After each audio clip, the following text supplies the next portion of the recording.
Welcome to Keeping Up with Jones, the Lonnie Jones podcast adventure. You are going to hear the stories from the eclectic life of a guy who is a professional counselor, a family man, a SWAT team chaplain, outdoor enthusiast, a guy involved with ropes, 10th Planet Jiu-Jitsu, a chaotic Jedi, and who is a recipient of an honorary doctorate from the University of Adversity. Using these stories, we take the facts lead to concepts, and from the concepts we make a variety of life applications. Just a caveat about the facts. Most of the time we will tell you the facts just the way it happened, but once in a while we'll give you the facts the way other people remember how it happened, and that usually includes a tablespoon of embellishment. No harm is meant, just good, clean fun for educational purposes. Please subscribe and share this with your friends or your enemies. It might help them to be better people if they listen. As always, we thank you for keeping up with Jones, the Lonnie Jones podcast adventure. Introducing the Bible degree with digital ministry. Paul used the marketplace and the synagogue to reach an expanded audience. We have access to the internet and social media. I once heard it said that when McDonald's introduced the drive-through window, they did not change the Big Mac, only how it was delivered. Faulkner University is now offering a new digital ministry track for their Bible degree. Faulkner's degree provides training in understanding and teaching the gospel, alongside training that will allow students to create quality digital content. Opportunities for evangelism in the digital spaces is unlimited, and this is innovative ministry education for our contemporary culture. One of the instructors is a 2-time Emmy-winning former ESPN designer.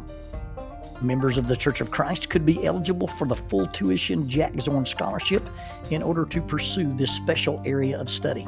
For more information, contact admissions at faulkner.edu. That is admissions at faulkner.edu. Faulkner University is a digital partner with Keeping Up with Jones, the Lonnie Jones podcast adventure.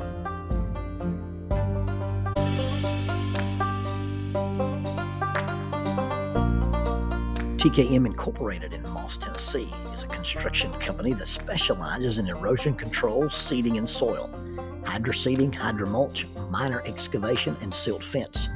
They also provide traffic control and construction signs. Their business is keeping people safe, but their passion, their mission, is they wish that all men could be saved. TKM has adopted the nickname the King's Men because as they serve you, they also serve the King. If they could provide any of their services for you, please contact them at 931-243-3958. That is 931-243-3958. Or you can contact them on the net at tkminc2001 at twlakes.net. That is tkminc2001 at twlakes.net. TKM Incorporated is a sponsor of Keeping Up with Jones, the Lonnie Jones podcast adventure.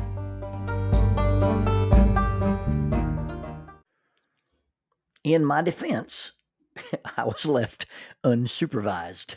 She, being the lovely wife, handler, and trainer, was out of town, and I was batching it. Now, my day alone included taking the backstrap of a deer and slow cooking it in a crock pot for 12 hours, soaked in Sweet Baby Ray's sugar-free barbecue sauce.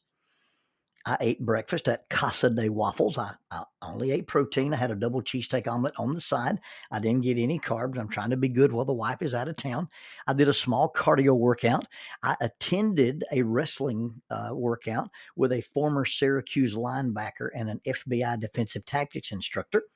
After getting home from that, I set my climbing system up in a tree and practiced my saddle hunting from the tree in the backyard. And then for lunch, I ate anywhere I wanted. And then I rounded out the day by meeting some friends and spending the night on the river with my bow shooting fish. We fished from dark till daylight. And at dawn, I arrived back at my home with a cooler full of short-nosed or spotted gar. Now, gar come in several varieties in Alabama. You have the long-nosed gar. Those are those exceptionally long fish with a thin, long nose, thus their name. And then you have a short-nosed gar. I'll not explain that. And then you have a version of a short-nosed gar with spots, and they are called shock and surprise spotted gar. Many people don't eat garfish or garpike. They think they're trash fish, but actually they're pretty tasty, and I have developed a taste for them. But now cleaning them, getting to the good stuff is an adventure. They have these ganoid scales, and these scales are overlapping. They're serrated and they're ridged, and they're covered with a hard enamel. They're covered with something like dentine, and dentine is one of the four major components of your teeth.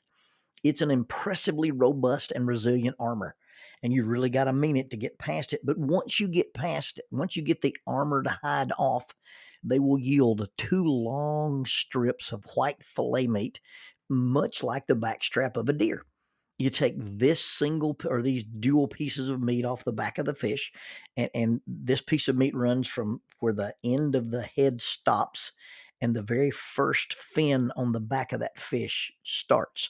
And so, if you've got a fish the size of your arm, you've got a piece of meat about as long as your arm. You take these two long strips of white fillet meat and you cube it. I roll it in egg and buttermilk, and then I roll it in flour, and I deep fry it in olive oil. And then you can eat it with ketchup, ranch, or tartar sauce, and it tastes a lot like gator bites. As good as this stuff is, most people don't do it because they don't want to have to fight this fish to get the meat out of it. Getting this meat is an ordeal. I bought an attachment for my drill that uses a pair of sheet metal cutters. Now, I had to modify this by putting a piece of metal strapping on it so that when you engage the trigger, the whole thing doesn't rotate, doesn't spin. So I had to keep it from rotating so I could operate the thing one-handed. If you want to know what it's like to skin a gar, think about wrestling a rope that has teeth and thorns. And yes, you're going to get some on you. Gar aren't a particular bloody fish, but they're covered in a particular slime. Essentially, it's a mucus coating on their scales. And this mucus stuff that's on them serves as an antifungal, antibacterial, anti-parasitic coating, and also helps them to be hydrodynamic. This slime is on the fish, and they're almost impossible just to pick up barehanded. If you tried to pick one up, it would just slip right out of your hands. But this slime is quite pungent. The level at which this is unpleasant can vary depending on the waters of origin or the diet of the fish. Now, when I tell you that this stuff is pungent, let me preach on it. One night we were fishing, and basically all we shot were gar. We got in this big grass bed, and these big long-nosed gar were out there hunting the small fish, and we shot an impressive number of these fish. And these fish can get impressively large. The long-nosed version, I've got one on the wall that's 55 inches and another one that was 57 inches. I shot one that was 60, and I didn't have it mounted. But you think about, you've got a fish this long on the end of an arrow, and you're trying to put it into a bucket, and that fish doesn't want to go into the bucket. It's got an arrow stuck in him. They will twist and wiggle and flop, and they'll slap you, and this stuff gets all over you. Now, by daybreak, and who knows how many of those fish we'd shot that night, but by daybreak, I was covered in gar slime that had dried on my clothes. I was driving home by myself, and I was tired, and I decided, you know what, I'm going to stop and I'm going to have breakfast. And I walked into either a Jack's or a Hardee's, somewhere between Florence and Huntsville. And I walked in and was standing there by the counter. And the young lady behind the counter walked around the corner, and she stopped and said, a little fishy, huh? I explained to her that I had been up all night in the river shooting fish with a bow, and I was going to rest a little bit in the lobby, and I was going to eat breakfast while I was there. I placed my order, and I sat down in a booth and basically took a little nap. And I guess they had called for my order to be ready, and I didn't hear them. And then finally I hear over the loudspeaker, "Little fishy, your order's ready." I walked up to the counter, and I realized she had not asked me for my name, but printed on my ticket was the words, "Lil Fishy." I so wish I had saved that ticket. But back to the meat of the story. The meat strips, the back straps, the fillets, etc., are the only things you really keep off the fish. You can't eat gar roe, the eggs inside the gar. That's toxic to humans. You don't even eat the flesh that surrounds where those eggs could be kept. It contains a protein-based substance known as ichthyotoxin, and it'll make you really, really sick if you eat it. So other than the backstrap fillets, there's not much else to eat. So if you've got a bucket, if you've got a bowl full of fillets, then you've got a bucket full or a large trash bag of gar skeletons, internal organs, gar heads, and the aforementioned slime. The sun is coming up at my house. The gar McNuggets are in the freezer. The utensils have been cleaned. The power tool has been oiled, and it was time to take a nap.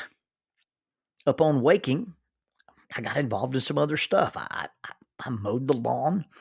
I did some work modifying my hunting platform, and I generally moved through my day in a zombie-esque fugue and neglected to take care of one essential errand: gar parts.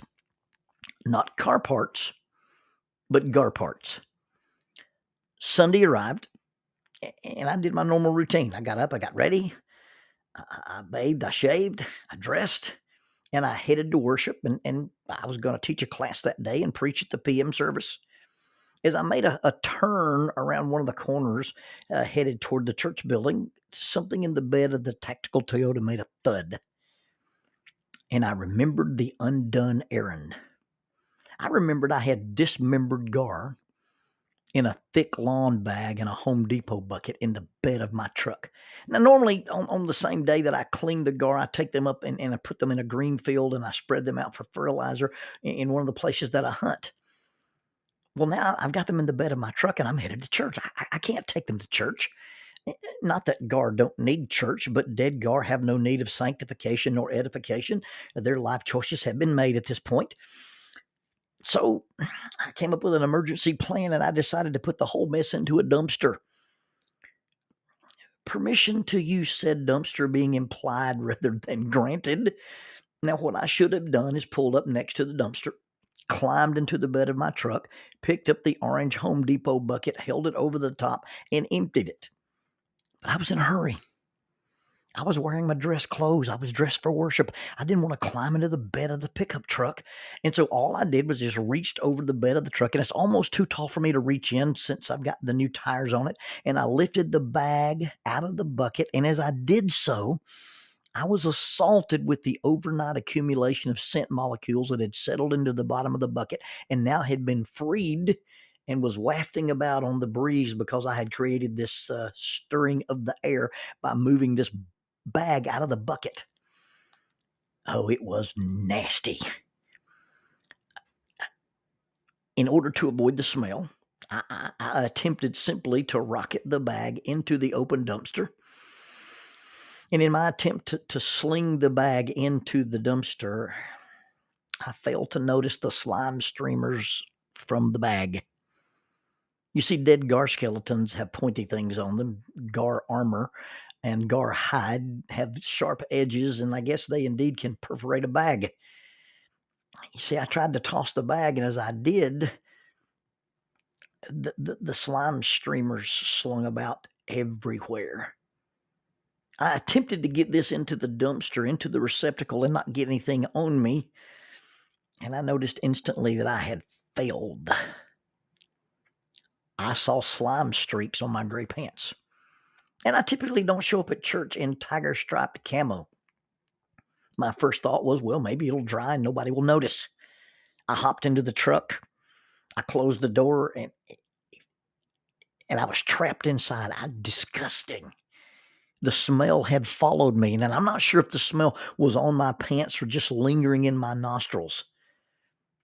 But I drove to the building, and I could still smell the stench. we have an old gag in some of the skits we do. We have this series of skits where we talk about different scenarios on the elevator to heaven. And in one of the original skits with the elevator to heaven, a spiritual snob is on the elevator and he's complaining about a homeless man on the elevator. And he complains and he says, "He smells." And the elevator driver says, well, actually, he stinks and you smell, but that's just a technicality. That was my first thought. I can't walk into the church building or be around these church people. What if I stink and they smell? It reminded me of an episode with Jackie one time when we first moved to Huntsville. And you got to remember, she's 19 or 20 years old, and she's playing shortstop in a ladies' softball league. And somebody hits this really hot midfield shot. It goes bouncing toward the shortstop position. She bends down to scoop her glove. It takes a bad hop, and it smacks her right in the side of the face, breaks her glasses. She scoops the dirt up with her glasses and throws it in the air, shakes it off, and plays the rest of the ball game. The minute she gets into the truck, she starts crying. I go, "What is wrong with you?" She said, "Well, I couldn't cry in front of everybody else." Well, the next morning we get up. She'd play ball on like a Saturday evening, and then the next morning we get up to go to church, and she's got this beautiful shiner. That little eye's black and blue and purple and green, and she's crying, looking in the mirror, holding her little makeup brush, and she says, "Jonesy, please don't make me go." Like I could make her go. That's not the way our relationship works. But as beautiful, as stunningly beautiful as my wife is, she didn't want to go to the church building in front of the older people and let them see her face with a bruise or a stain or a black eye. I'm pretty comfortable in my own skin. I've never been shy about going into places where the atmosphere might be hot or cold. I am persona non grata at a few places, if not unwanted, just unwelcome. There's a section, and all churches have spectrums of conservative and liberal and ins and outs and theological differences. And there's a section of the fellowship of the religious people that I hang out with. There's a section of that fellowship and a few schools and even a school of thought and at least one school of preaching that would tell you I stink.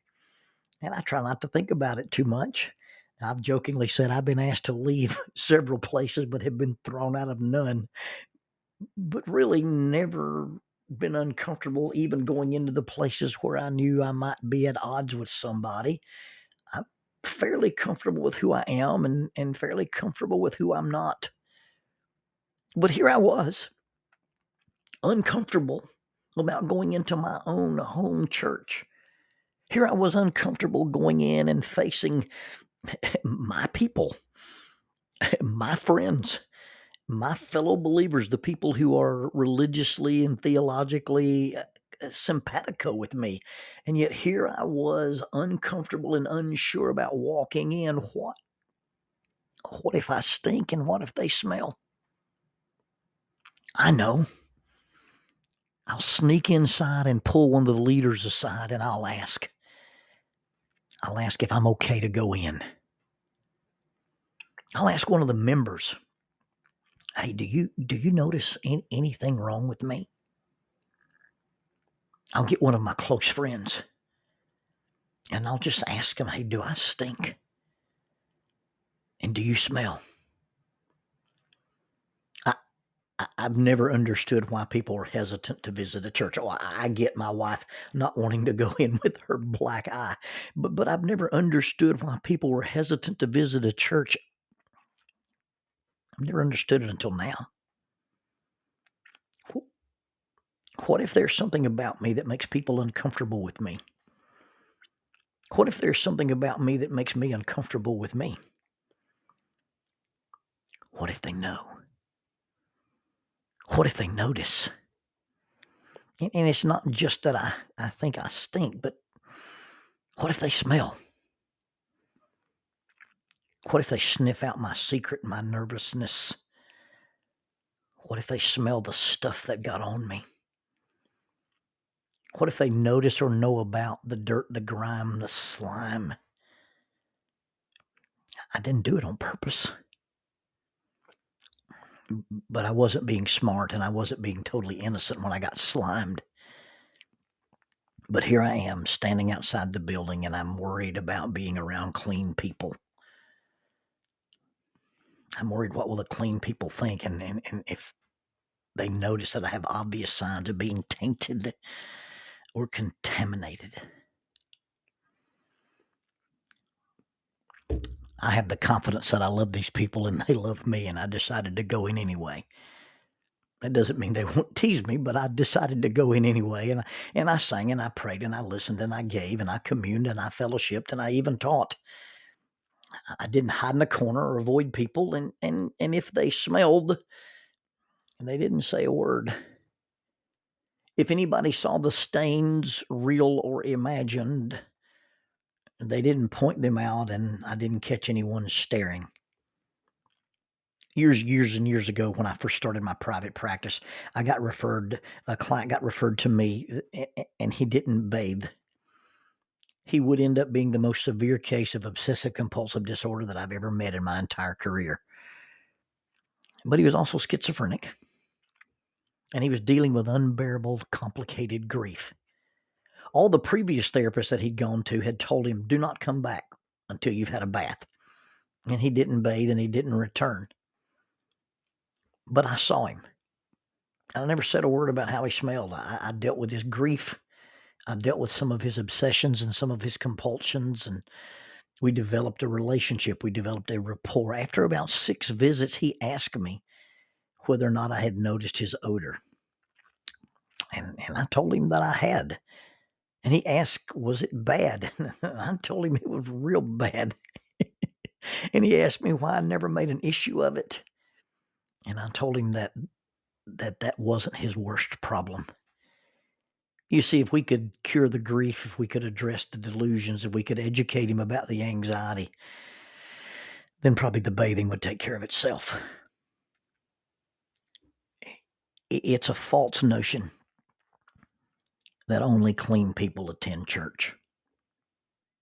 It's a false notion that only clean people are welcomed at church.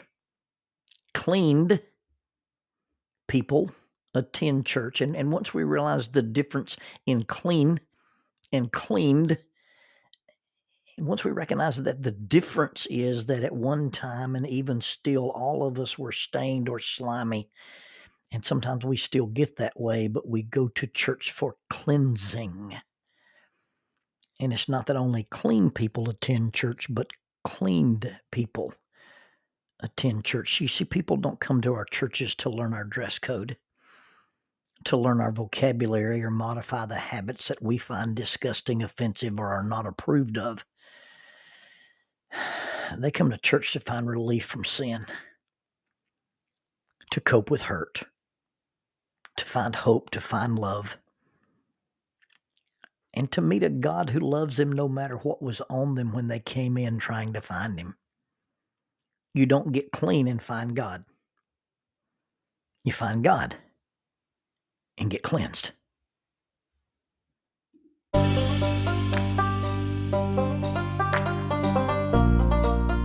Using the tool of shortwave radio, World Christian Broadcasting literally covers the world every day with the gospel. They use 2 large curtain antennas. One is located in Anchor Point, Alaska, and the other in Madagascar. They send out messages that are recorded at their international home in Franklin, Tennessee. They make available 40 hours of broadcast every day. The broadcasts are made in English, Chinese, Russian, Spanish, Portuguese, Korean, English for Africa, and Arabic. They would love for your group to visit them. You can bring your ladies group, your youth group, or your men's group. Just give them a call at 615-371-8707, 615-371-8707, or you can go to 3Ws and a dot, worldchristian.org, find the Donate Here button, and make a financial contribution to support this work that literally covers the world every day with the gospel. World Christian Broadcasting, in cooperation with Keeping Up with Jones, the Lonnie Jones podcast adventure.